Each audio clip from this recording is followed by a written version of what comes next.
అవినీతే లేనప్పుడు కేసు ఎక్కడిది అని అంటున్నారు. మీరేమంటారు దీనికి? ముందుగా గుడ్ మార్నింగ్ అండి.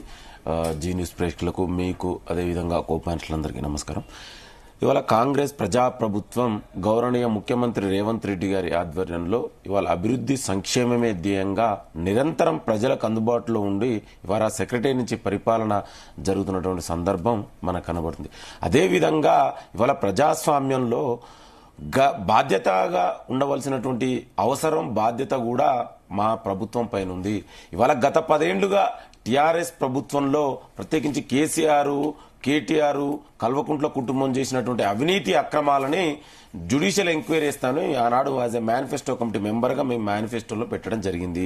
ఇక ప్రత్యేకించి వాళ్ళు చేసినటువంటి ఆర్థిక విధ్వంసం, వ్యవస్థల విధ్వంసం ఏ విధంగా 10 ఏళ్ల జరిగిందనే దానికి ఇవాళ అందులో భాగంగానే ఇవాళ ఫార్ములా ఈ రేసులో ఆనాడు మంత్రిగా ఉన్నటువంటి కేటీఆర్, మున్సిపల్ శాఖ మంత్రిగా ఒక విదేశీ కంపెనీకి 55 కోట్ల రూపాయలు వితౌట్ ఆర్థిక శాఖ అనుమతి లేకుండా, క్యాబినెట్ అప్రూవల్ లేకుండా, ఆర్బీఐ అనుమతి లేకుండా మరి ఏ విధంగా ఇచ్చిండు అనేదే ఇవాళ ఇక్కడ మనకు చాలా స్పష్టంగా కనబడుతుంది.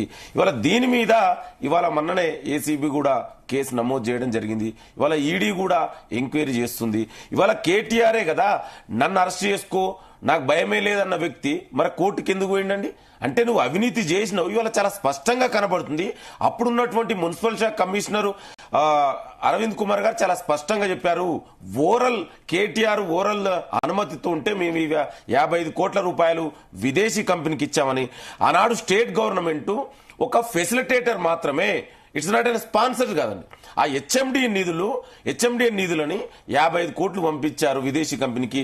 మరి దాని మీద జరిగింది, వాళ్ళ అవినీతి జరిగింది, ఎంక్వైరీ జరుగుతుంది. నీకంత భయం ఎందుకు? నువ్వు అవినీతే చేయకపోతే నువ్వు మొన్ననే అన్నావు కదా, నేను జైలుకు పోయి నేను యోగా అయితా, స్లిమ్గా అయితా, ఫిట్గా అయితా అని చెప్పినావు. మరి వాళ్ళ హైకోర్టు పోయి ఎందుకు క్వాష్ పిటిషన్ చేసినావండి? దేనికోసం? ఎవరికి భయపడి? అంటే కేసీఆర్ 10 ఏళ్ల పాలనంతా కూడా అవినీతి అక్రమాలు జరిగినాయి.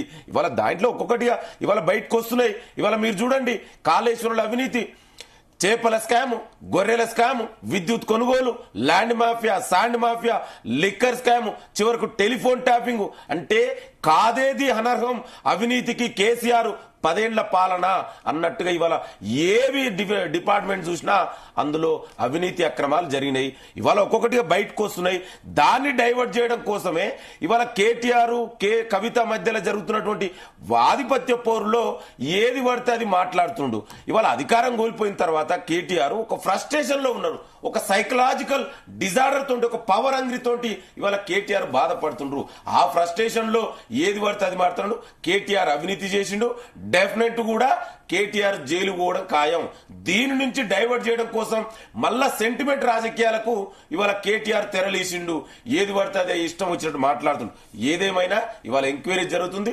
డెఫినెట్ కూడా చట్టాల మీద, న్యాయస్థానాల మీద నమ్మకం ఉన్నటువంటి పార్టీ ప్రభుత్వం మాది. డెఫినెట్ కూడా చట్ట ప్రకారమే ఇవాళ ఎంక్వైరీ అవుతుంది. తొందరలోనే వెయిట్ చేయండి, ఏం జరుగుతుందో. మీకెందుకంత ఉలుకు? మీరు అవినీతి చేయకపోతే మీకంత ఎందుకు ఉలుకు?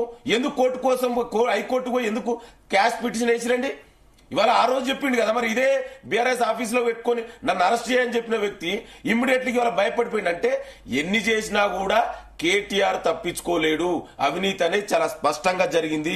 ఇవాళ దీని నుంచి తప్పించుకోలేడు కేటీఆర్.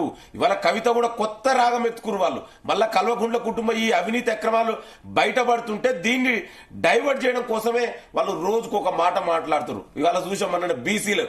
నేను చిన్న విషయం చెప్పాలి, 10 ఏళ్లుగా ఏనాడైనా బీసీల గురించి మాట్లాడారండి కవిత? ఆనాడు 34% ఉన్నటువంటి స్థానిక సంస్థల్లో బీసీ రిజర్వేషన్ తగ్గించింది ఇదే కేసీఆర్ కదా. మరి ఆనాడు కవిత ఎందుకో మాట్లాడలే? మీ నాన్న తగ్గిస్తే ఎందుకు నువ్వు ప్రశ్నించలే?